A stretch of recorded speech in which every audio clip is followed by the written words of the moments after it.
Health is always a two-headed monster problem, meaning the real problem that created the health problem and the health problem. There are always two problems. One is a manifested problem, so whatever health issue is now manifested. And the other one is the invisible problem. That's why it's the two-headed monster. What happens is we focus because we can see the health problem, we can feel it in our body, we can tell that it is there because it has physical manifestations. So we direct all our attention to fixing the problem that we can see, that we can feel, that we can hear. And the invisible problem, which is the problem of how we think our thoughts, that goes unaddressed. But if that goes unaddressed, then it's just going to keep creating more and more and more health issues. First you put on 1 pound, then 2, then 3. Before you know it, you have 50 pounds that you don't want. That's 50 pounds of worry stored in your body.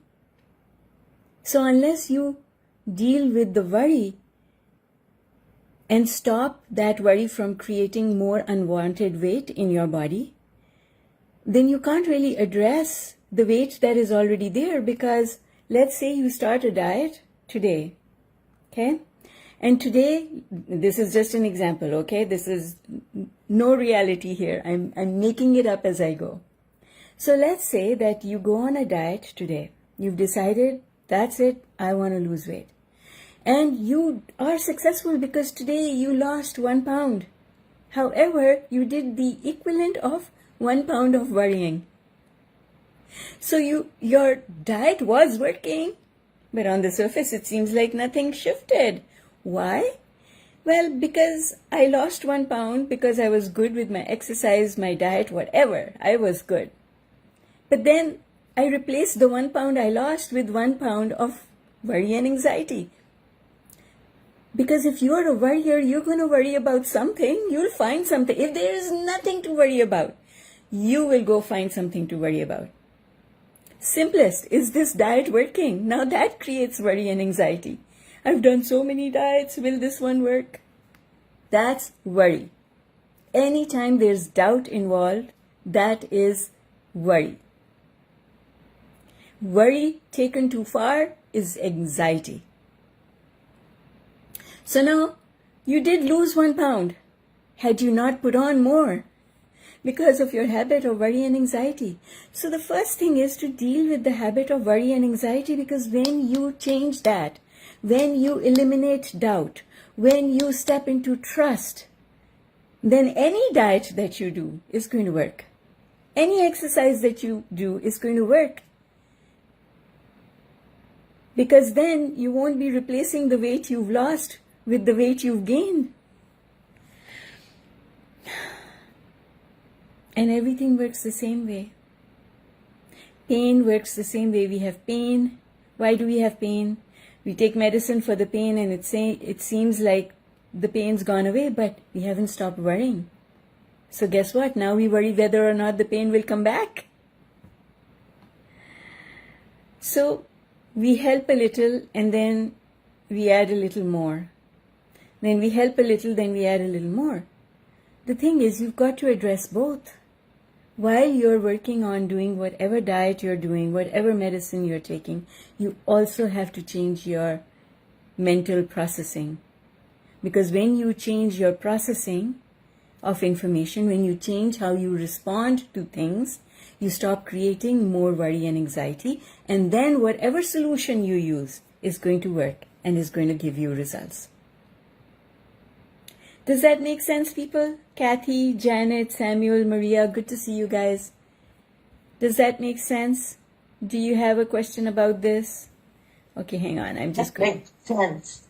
It makes sense? Good. I'm so glad, Janet. Do you have any questions? It makes sense, but how do you do it? How do you get rid of that worry?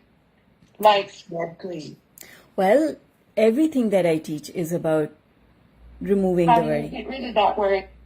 Everything, every single thing. Worry is the absence of trust. So the real question is, how do I start trusting?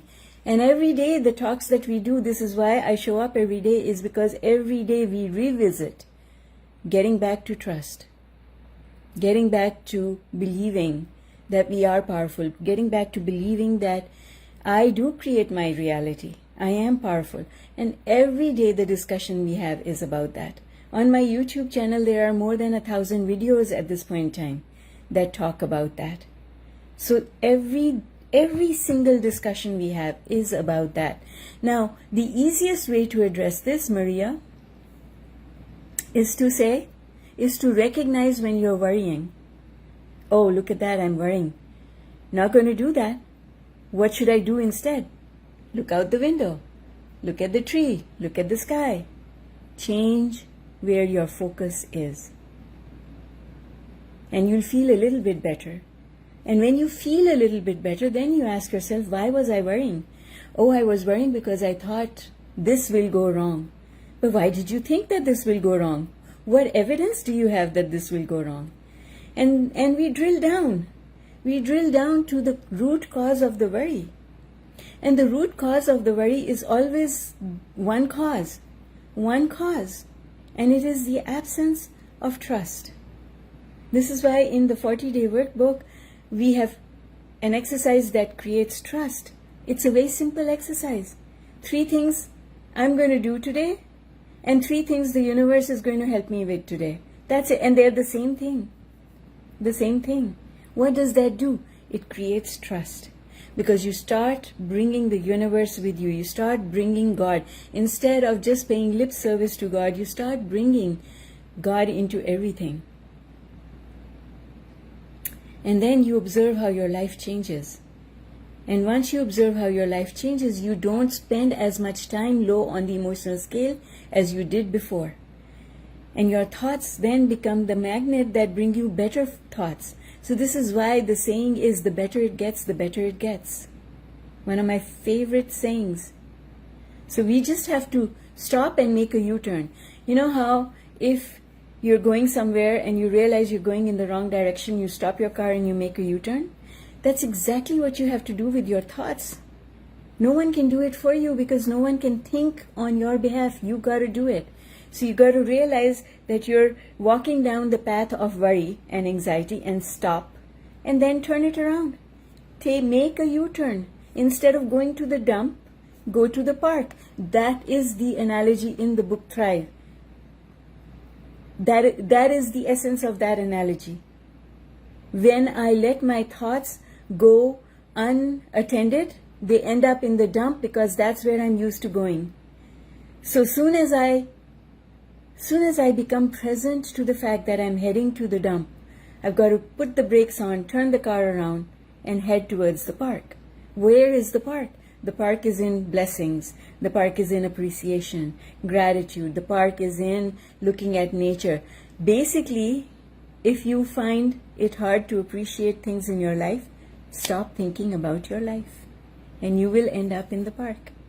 And if you keep doing that, and you keep doing that, and every time you stop your mind from going to the dump, in the end, your mind will just give up. Your mind will say, okay, that's it. We are done with going to the dump. From now on, we are going to start going to the park. And that's how you retrain your mind. It's like you train anyone and anything. It's like you train a puppy. It's like you train children. But no one can do it for you. You have to do it to yourself. That's the only difference. So become aware. This is why mindfulness is so important. Mindfulness is important because when we are present in this moment, then we know that in this moment, where am I? Am I feeling satisfaction and peace in my heart? Or am I worrying? Because if you're not feeling peace in your heart, then you are worrying by default. It's either one or the other. You can't have both. You can't say I'm at peace and then also worry about something. We tend to overcomplicate it. We tend to make it into this big thing that we have to address, Samuel. We make it into this big thing that we have to do, and it is not. That's why we say relax. We say relax because you're making too big a deal out of it. It's not supposed to be a big deal.